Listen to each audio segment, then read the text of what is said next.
Welcome to the Garden Show. Today we are at Centennial Towers, and we are with Pat Tebow and Dawn Rader, and we have a story to tell. There are raised garden beds here, and there are people who tend to them. And when I talked with Pat about the gardens, she told me that it was a very satisfying experience for the residents who live here. And so I became interested, and I came to look at them, and I was very excited to see what was there. So because Pat and Dawn know all about it, I think I'll start with Pat, letting her tell some background about what happened for the gardens to begin. Thanks, Linda, and I'm just really happy that you could stop by today and that we could show you our gardens. Through the years, we've always promoted gardening. It's just such a great hobby, and goodness, it's so good for one's physical health, one's mental health, and in the end, you get all this great produce to eat. So gardening, every year, we have really strongly promoted it. Several years ago, Spring Blackwell was working on her Girl Scout Gold Award and actually did our first raised garden bed. And at the time, we also had been talking about square foot gardening. So Dawn and Spring, working together, have a raised bed, which kind of is a square foot bed also. And that bed is still being used today. So we're really thankful to Spring for starting us down this road, basically. Dawn, do you want to tell us a little bit about your thoughts on the raised gardening and how it started? Yes. Before we give it to Dawn, I didn't properly introduce these people. Pat Tebow is the manager of Centennial Towers, and Dawn is the groundskeeper and maintenance person. And so now you've been properly introduced. Okay. Well, over the years, they've had many different gardeners here, and it was always they would have a plot. They would grow it like a mini farm. So consequently, they had so much more to weed. It's been my idea for a while. I used to, as a kid, watch Mel Bartholomew, the square foot gardener, and he always made sense. Why should we plant in rows and then go 2 foot away that we have to walk, and then plant another row where you can take 1 square foot and plant the same amount as in that row. So basically what he said is you're wasting 80% of the garden space just to walk and get through the garden than you do if you do a square foot garden. So we have 8 foot by 4 foot 2 by 12s pressure treated that we filled up with dirt and compost. All right. Well, it does sound like it's a little more convenient for you and for the people who are gardening. There's also a shed down there. Would either one of you like to talk about that? The garden shed was built by Danny Simons. He was working on his Eagle Scout project and constructed the shed. The gardeners love it because it's a place for them to put their hose, their gardening equipment, extra flower pots, tomato cages, their gardening shoes, which really helps keep the dirt out of the building, out of their apartments. So we're very grateful to Danny for all the time and effort that he put into constructing the shed for us. And I think it's great that different people from the community are helping out with supplies and with their expertise and talents so that your project can come together and be helpful for your people. Linda, we've had some very, very generous supporters, individuals within the community, and what they have donated for the materials, it's just been phenomenal. It really has, and we really, really appreciate their generosity. All right. If you have anything else to add, we'll talk about it. Otherwise, we'll go down to the gardens and meet the people. I think that'd be great. All right. Let's go. All right. We have our first gardener that we're going to meet this morning. and I'm just going to have her tell a little bit about herself.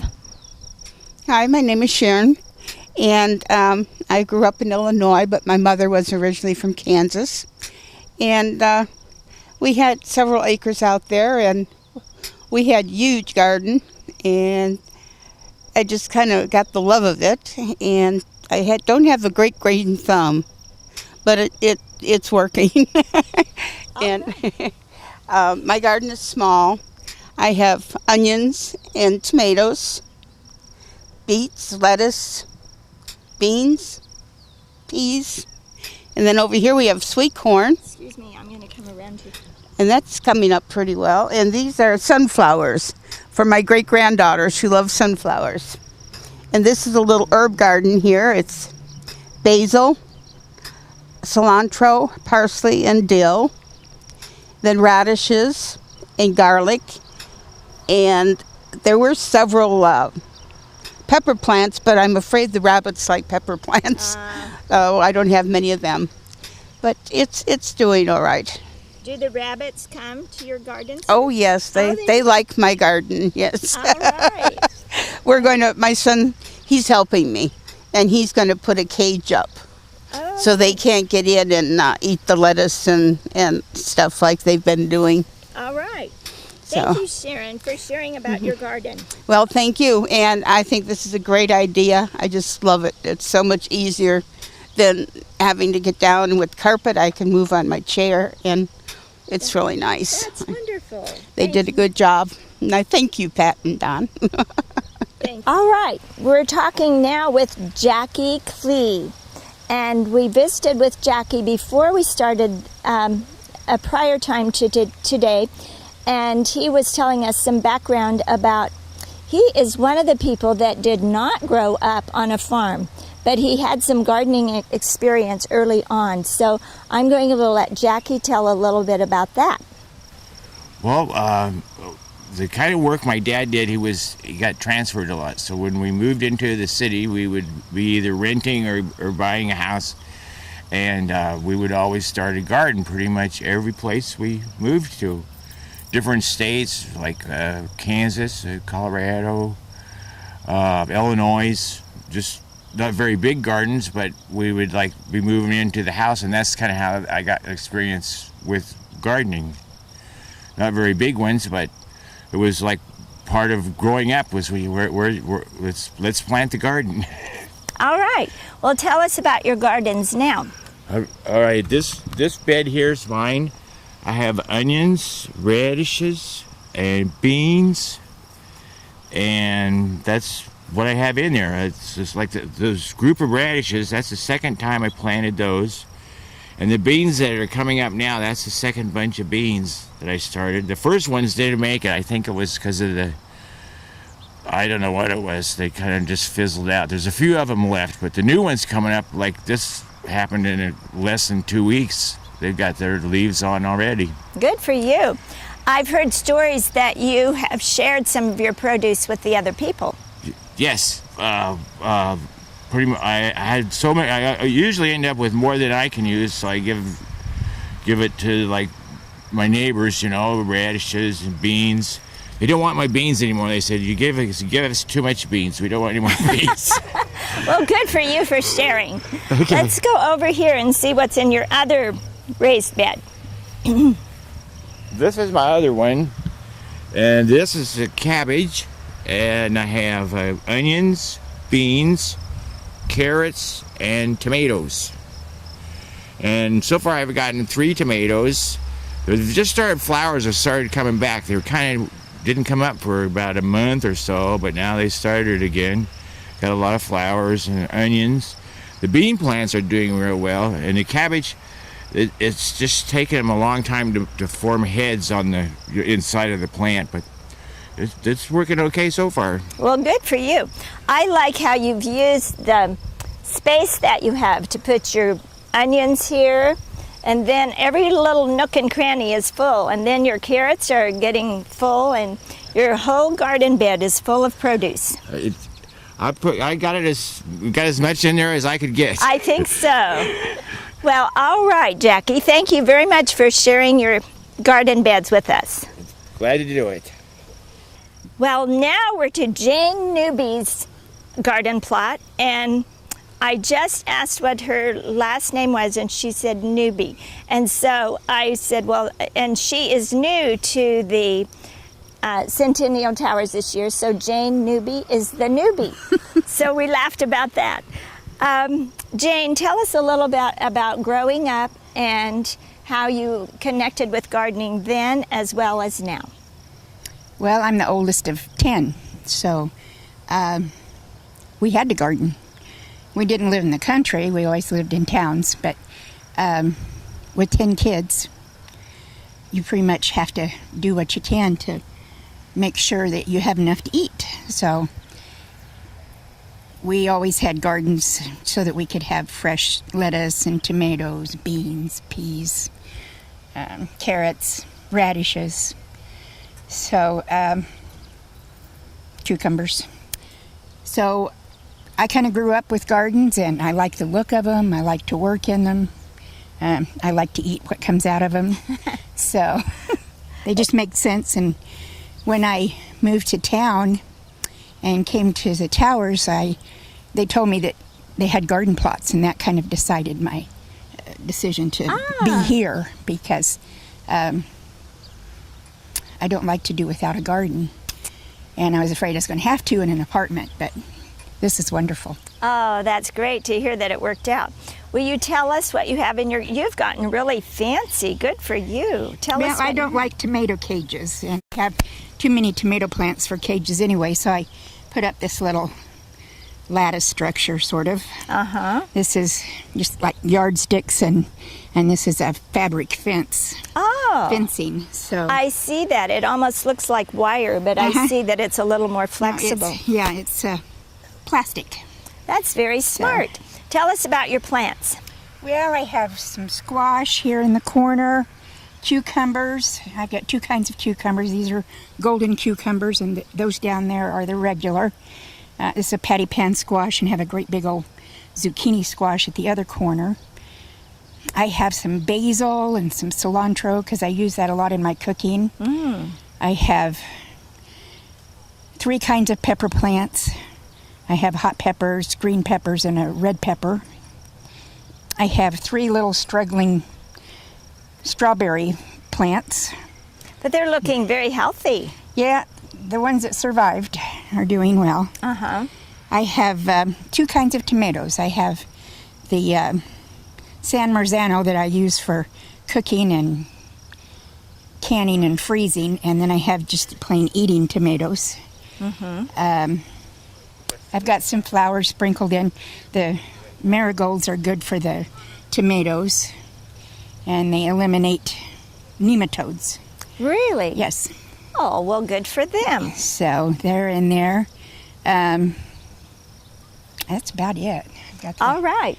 Well, thank you for sharing our garden, and I'm glad that you're the newbie, and your garden is looking great. Well, thank you. You're welcome. All right. Here we are with Darlene Brown, and I happen to know something about Darlene that has nothing to do with gardening, but it's all good, so don't worry. Darlene is also a foster grandparent at one of the schools in town, and she does a really good job. She's done it for a long time. So in addition to her gardening, she has other skills. So would you like to tell us a little bit about when you grew up and how gardening was part of your life then? I was born at Glade, Kansas, and I lived there all my life until I was married. Then I moved to Prairie View, which isn't very far away, and I grew up on a truck farm. My dad raised watermelons and cantaloupes and green beans and tomatoes and, well, anything that you could eat. Wow. And that was our livelihood. So when they made the gardens here, you decided to have 2 plots. All right. I needed 3 or 4. You needed 3 or 4. That's great. Well, tell us what you have in your gardens. Well, here I have beets, and I planted some peas and potatoes, but I got those in too late, so they aren't doing it. The potatoes are doing all right, but the peas aren't going to do anything. And I have beets and carrots and onions and beans in that one. Then I have my other plants in the other one. Okay. Tell us what you have over here. Maybe I'll stand here. Cabbage and tomatoes and broccoli and a few more potatoes. And let's see, I have a couple of green peppers over there in this one too. I didn't have room over here for them. Green peppers. Uh-huh. Okay. They're covered up with everything else, though, I think. I see your Can't beans see. and your beans Mm-hmm. and your onions. I planted some more beans there yesterday. I think they'll make it yet. Oh, right here. Mm-hmm. Okay. That's where I had radishes. All right. And tell us about this, Darlene. Oh, my grandson got that for me several years ago. I have a frog collection in the house, and so he got me that. Okay. And then another grandchild got me that one, and I've got frogs all over the place. So you have a collection of frogs, and you have more in your apartment? Oh, yes. A lot And more. then a grandson gave you this, and Yes. other people are giving you frogs? Oh, yes. I never bought one for myself, but All right. Well, thank you for sharing your garden. Oh, wait. We really need to talk about your hat. You said that you got it from one of your relatives. my brother had a house in Kerbin. He called it this old house, and he had antiques and stuff in there. And after he passed away, well, I went down and helped his wife get ready for a sale, and this was hanging on a nail there. So I put it on. She said, "Oh, you got to have that." So she gave it to me.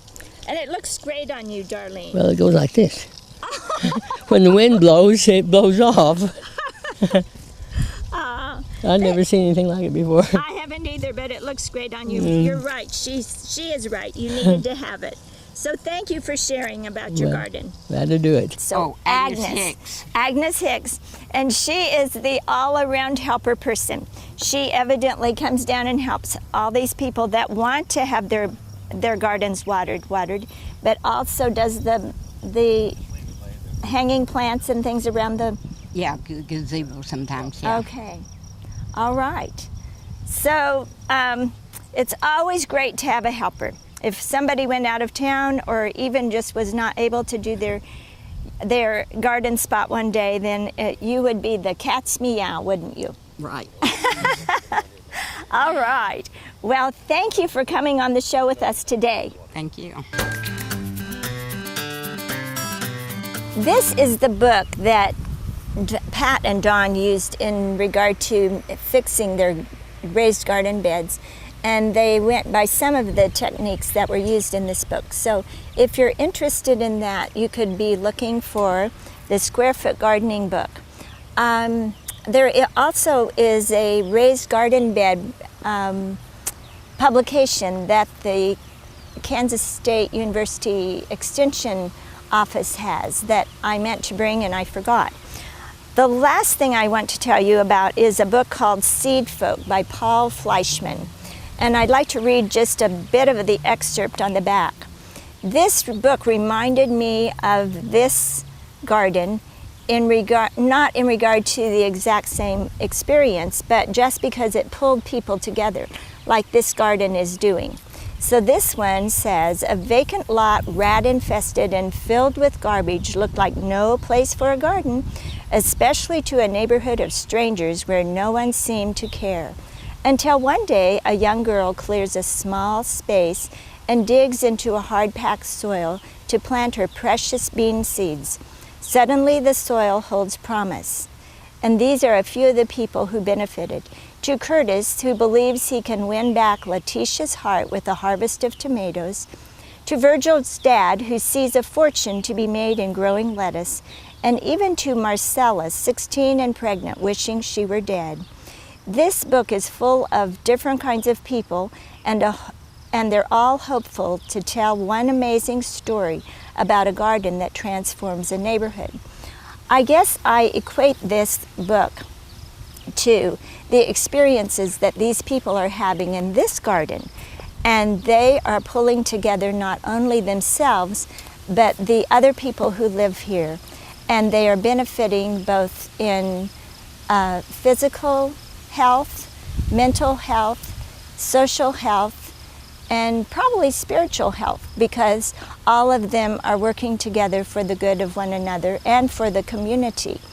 And in addition to all of that, they're able to eat their produce. So I can just say that I was very proud to be part of this experience, and I appreciate you watching the show, and I hope that you will watch the next show that we have lined up and enjoy it too. Thank you for watching.